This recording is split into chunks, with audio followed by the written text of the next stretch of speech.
Hello, Kindred Spirits. We are here at the home of E.F. Hutton for a very special seminar about the 1940s with historical and film expert Mr. Barry Rivadue. Let's go inside and join them.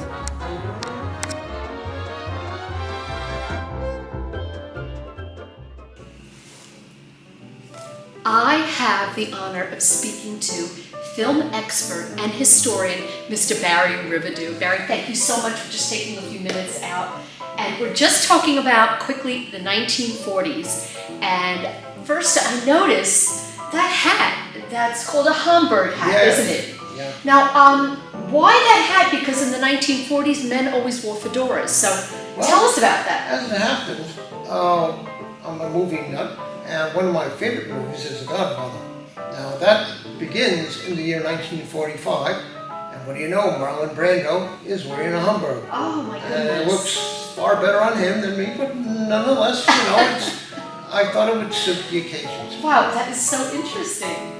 So, talking about the 1940s and film, what would you say is the most important film drama of the 1940s? Well, there was a groundbreaker called The Lost Weekend with Ray Milland, because it dealt with alcoholism, which was hardly a dramatic subject. Usually people were tipsy or this or that, or drinking champagne. This was a very hard, raw look at an alcoholic, and very uncompromising. And so that was quite unusual. Who directed that? Billy Wilder. Wow, Yeah. Billy Wilder, a super famous director. Yeah. So that's definitely a film worth seeing. Oh, What yeah. about, of course, if it's the 1940s, we have to talk about World War II. So what World War II movie would you say is the most, not only important, but the one that's very representative of the time period? Well, the most popular wasn't really a war film, but it had a wartime setting, and that was Casablanca. That was very topical at the time, because there were these summits at Casablanca, I believe, and in the movie you have these Nazis singing in Rick's Cafe, being drowned out by the Marseillaise, Yes. which is quite memorable, and I can't think of another 40s film that kind of has the elements of wartime, because it was filmed during wartime, 1943. Yes. So I would pick that, even though there's no action or tanks, but it was very much a good look at that time period. Yeah, absolutely. From that angle too, Yeah, and interesting, I love Casablanca, I've seen it so many times, is in that film you can definitely feel, you can palpably feel the tension of the war as you're watching it, and just the atmosphere of World War II, the angst of the time period. Yeah. It comes through very strongly through that film. They were trying to find an escape. This couple was trying to escape from wherever, Germany, I guess. And you could sense the danger and all the stuff going on. Yeah. And then you had a murder as a bonus. But, Why were so many World War II films not filmed during the wartime? Why were most World War II films filmed after World War II? Well, there were a few at the time. There was one that took place at Bataan, the South Pacific. I believe Errol Flynn was in it. So you had things that was topical, but it lacked perspective. The big deal, like D-Day, wasn't filmed until The Longest Day, 1962. The Battle of Britain was 1969. Wow, that's like 20 years after the war. Patton was 1970. Right, wow. And then you had other things, offshoots, like The Bridge on the River Kwai, which took place during the war and had a story all its own.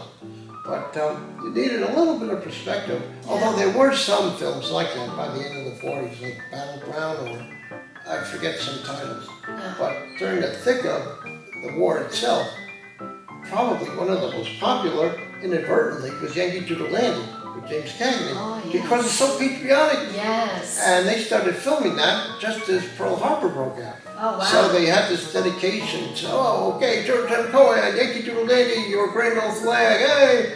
And of course, it was the perfect movie to create that patriotic product feeling. Oh, And of course, I have to just, even though this is always irrelevant, the funniest war movie, so to speak, even if it wasn't the war, and it actually predated World War II, was Buck Privates with Abbott and Costello. The most hysterical military comedy ever.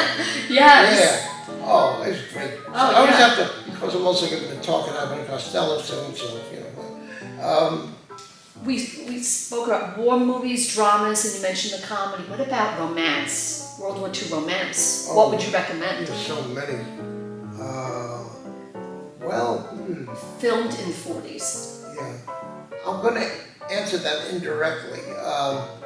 I'm also a fan of Betty Grable. So she did a lot of musicals, and Yeah. they always had romance and all that. Okay. Also, there were movies with Alice Faye, who I actually interviewed on the phone a couple of times. You know, a link to history, a link to history. Very down to earth, very incredible. I wish I could have talked to Betty Grable, but she died rather young at 53. Oh gee, there's so many. Was From Here to Eternity 40s? 53. 50s? Oh, that was the 50s. Okay. But That's quite example. romance. That's a good example Yeah. of a wartime setting. Yeah. Yeah, that's excellent. Well, it doesn't have to be about the war. It can be about just anything, anything romantic during the 40s filmed. I'm trying to think of particular performers. Well, Random Harvest with Ronald Colman and Greg Garson. That was like a big deal at the time. Yeah. So I'll use that as my prime example. Yes. Yeah. Well, thank you so much for just taking these quick minutes to just sit and talk with me. So appreciated. Oh, I'm glad to do it. It was an honor. Thank you, Kindred Spirits, for joining us for another week of fresh and unique content here in the world of serenity, peace, and comfort. Please subscribe, share, like, and comment below. You're helping our channel to grow. We'll see you next week. God bless.